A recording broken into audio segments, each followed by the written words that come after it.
Oh my gosh, gorgeous. Oh my goodness, so gemmy. Oh, and so many of them. Oh, look at that little guy.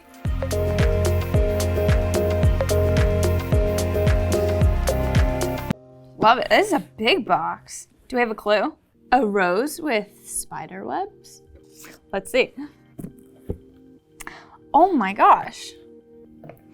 Oh, that's so pretty. We have a lot of stuff here. Okay, so we have some polished slabs, some what looks like unpolished slabs. We have beads that have this kind of geometric look to them. Immediately what I notice is this kind of pale rosy color. I see the spiderweb reference, this black veining. So in gemology, there are a lot of different tests that you can do, right? You can use a refractometer, you can use a polariscope, you can use a dichroscope to test minerals. But the first and most important tool that you can use in gemology is your eye for observation. And this gem is one of those gems that is pretty identifiable by its appearance. And so this is rhodonite. So we have a few different specimens here. We have this rough specimen, and it actually is pretty hefty, I think. So you can kind of see the variety in which this forms, the kinds of combinations of patterns that you get based on how it formed. Rhodonite forms usually via contact metasomatism in metamorphic rock called skarn. So basically hydrothermal fluids penetrate the rocks, they collect all of the necessary ingredients, so you have silicon and oxygen and manganese, aluminum is often present as well. It collects and then it reforms into this new material, in this case rhodonite.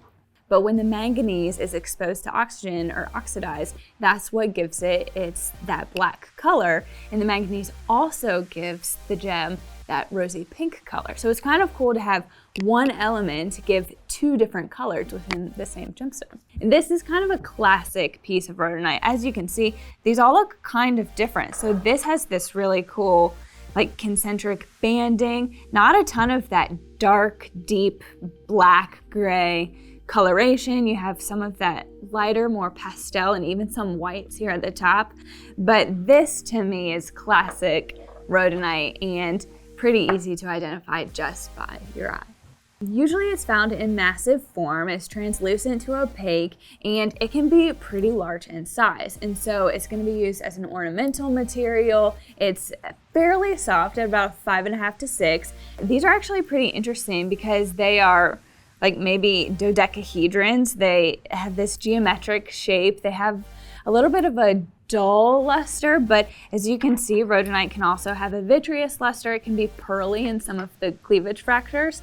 And so it can be a really diverse and interesting stone. So rhodonite was first discovered in the late 1700s in the Ural Mountains. So that's on the western side of Russia. The local natives initially saw eagles picking up red stones and placing them into their nests. And so what happened was the locals started placing rhodonite in their babies' cribs. Even today, you can see remnants of that tradition. Russian children today exchange for Easter rhodonite Easter eggs, which I absolutely love. I think that's adorable.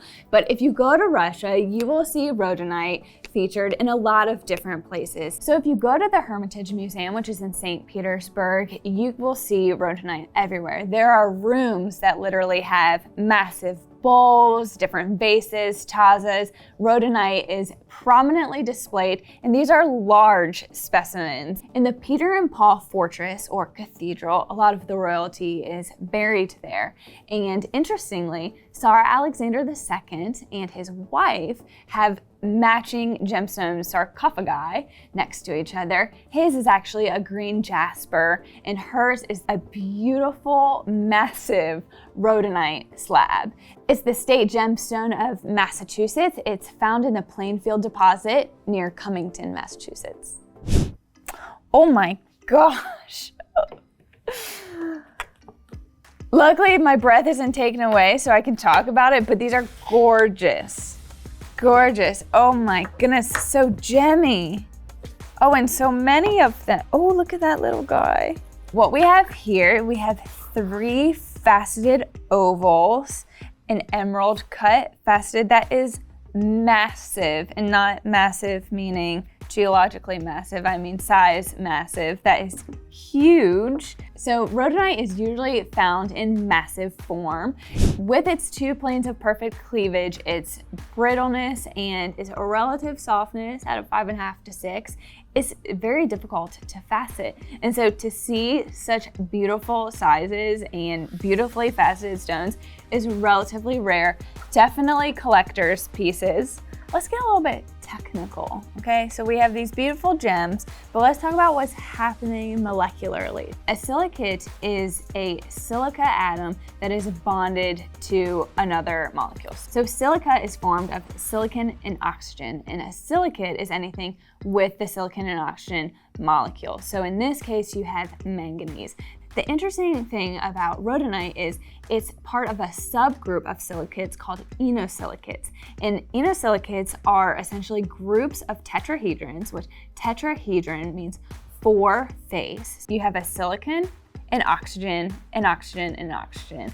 And those bonded together make tetrahedrons. Silicates often form in tetrahedrons in their molecular structure. And so you have silicon bonded with 3 other oxygens, and in inosilicates, their tetrahedrons form in long, thin chains. And in this case, tetrahedrons link up via sharing 2 oxygen atoms between them. So the tetrahedron and its corresponding tetrahedron share 2 oxygen atoms, and these form really long chains. But here's the twist, most literally, because these are also part of a group called pyroxenoids. And what that means is they form what kind of a helical or like kinked, twisted molecular structure. And so you're gonna get really different structures with each of these based on the differing chemical and elemental makeup. Okay, so as we've mentioned before, rhodonite is often found in massive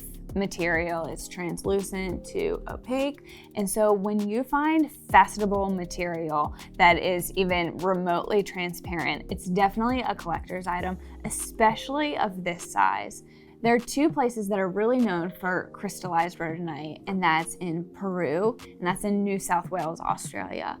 The Peruvian material is often a bladed material. This forms high in the Andes Mountains where there is obviously high altitude. And so it's an oxygen poor climate, it's cold, and so the miners actually chew cocoa leaves to help with their altitude sickness. It honestly looks kind of scary, it's very spiky, but you can see, I mean, so many individual blades. You can see kind of the twisted triclinic structure of the crystal. This one is incredible. I'm honestly a little bit afraid to be holding it because with the cleavage planes, with the brittle nature, this is a very fragile material. On the flip side, another famous locality is in New South Wales, Australia. And this material is going to be a little bit redder, less pink, less light, a really deep gemmy red. And interestingly it's often found in galena, which is a lead sulfide. And galena has 3 planes of perfect cleavage. And so when they're mining this material, it's actually not super difficult to get the rhodonite pieces out of the matrix because it only takes relatively light tapping and chipping away of the galena to get this beautiful red gemmy specimen. But I actually love the metallic nature that kind of encrusts it, and it creates this really interesting contrast. The Australian material is going to be a little bit more thick and tabular, a little bit more truncated, so to speak, but really gemmy, really a deep red as opposed to the light pink. But I have to talk about these faceted pieces because they're absolutely gorgeous. They're really high luster. They honestly remind me of Jolly Ranchers, just this really vibrant, bright red color. And to have them in this size, you know, you're gonna see that they're all pretty included, but relatively so. On this one, you can actually see the cleavage planes pretty easily, and you can see that they have that pearly luster to them, which is common for cleavage planes. It's actually a way that you can identify them and therefore identify materials based on their cleavage planes. So awesome, awesome specimens and gems here. So beautiful. And you can see the variety of appearances that rhodonite can provide for us. 2 boxes, 1 clue. Box 1, ooh, it's heavy. I can tell it's heavy. Like, takes some energy to pull it towards me. Okay, spot the imposter. Okay, so I'm guessing it's not gonna be rhodonite. So let's see. Oh my goodness, that's hefty. Need to work out to get used to that. Okay. This one's a little lighter. Oh, cute. Actually, still pretty hefty, that one. Oh, some jewelry. I'm gonna put it on. Okay, so I'm gonna start with the jewelry first because this is one of my favorite materials, and it is not in fact rhodonite, but it is commonly confused with rhodonite. But there are some important key differences that make it very easy to tell the difference. This is Rhodochrosite. It's this beautiful manganese carbonate as opposed to manganese silicate, and it has this really typical banding. A lot of people say that it looks like bacon, but it has these different layers of, again, banding. They're a little bit serrated looking. So if you see this like kind of pointy, kind of concentric banding, that's a clue that you might have rhodochrosite. Whereas rhodonite has that manganese oxide, black and sulfur veining to it. Actually, to learn more about rhodochrosite, we've done a video on it, and we've actually been to the mine. So check that out here if you're interested in that. Okay, so this guy is Thulite, which I find this completely amazing. Thulite is a variety of zoisite. Do you know what is also a variety of zoisite? Tanzanite. And I don't know if you know what tanzanite looks like, but it looks completely different than this. Color is colored by manganese. It has calcite in it. It is found in Norway. It was actually first discovered in Norway in 1820, and it was named after the mythical island of Thule, which this is also the national gem of Norway. So Thulite, you can see how people might confuse it with rhodonite. It has that, you know, light pink kind of rosy color, but what's missing?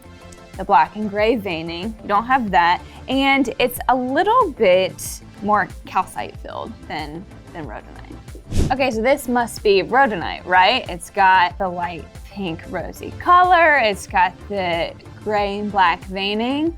Wrong. It's actually called Pyroxmangite, which is a high temperature polymorph of rhodonite. So it's very similar. It has a lot of the same chemical elements, except for rhodonite generally has a higher concentration of calcium than Pyroxmangite. Another difference, so we talked about tetrahedrons before. So Pyroxmangite has more consecutive tetrahedrons, it has 7 as opposed to the 5 in rhodonite. I want you to take a closer look at this beautiful oval specimen. It has that Jolly Rancher, gorgeous gemmy color. It's, you know, it's one for the books.